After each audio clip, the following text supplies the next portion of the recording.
Sufi Asman Shah. Yes. As a Sufi, what is the very basic yet profound traits in you that lead you in discovering God?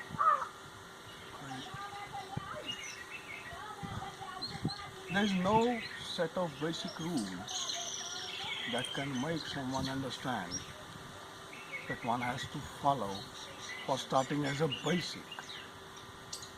It is something inherent which we have forgotten for like a very long time.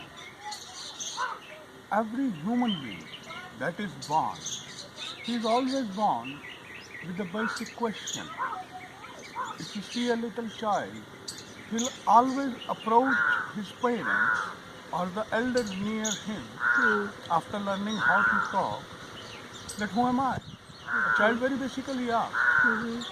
But the irony is we feed him with so much of bluff, so much of lies when he is a child that you are so and so, angels brought you down. Some people say we see you wrapped as a gift pack against the door when we open it. Because the child is not there to understand logically, according to his capacity of mind, that how he was born. It's okay, because he cannot be even understood because he doesn't know the medical, the biology. But still, we curb, we suppress the very question of the child in its very childhood. That is what leads to living a bluff life. Right. He considers that whatever he has been told up till now by parents, slowly and slowly he also believes in the same lies. Trait is there in every human being, irrespective of what religion he was born in, what parentage he has got, or what genealogy he has got, or which country he is situated.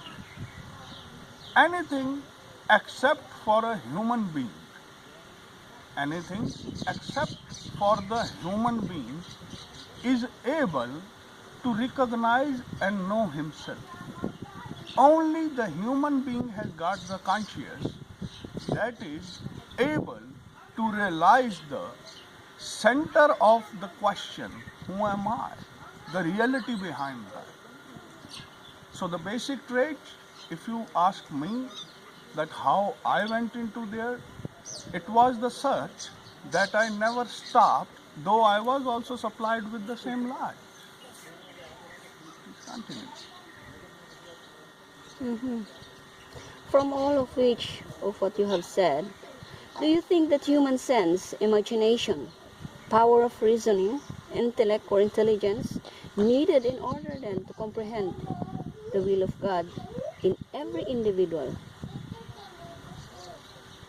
Human sense, or the power of reasoning, as you have said, to know God, it's the device, not the actual mechanism lying behind it. Reasoning, why cannot be? Why cannot be compared to be saying that God can be found by reasoning alone? I am using the word alone. Because if you go only with the reason, then God will become a mathematical question with a personal set of equations. You cannot, you will be totally cutting off the infinite that which is addressed in different religions, that He is the one who is the infinite, widespread, all over in the universe. If you are trying to put that thing into equation through reasoning, in turn you are certifying that God is some sort of a mathematical equation to be solved.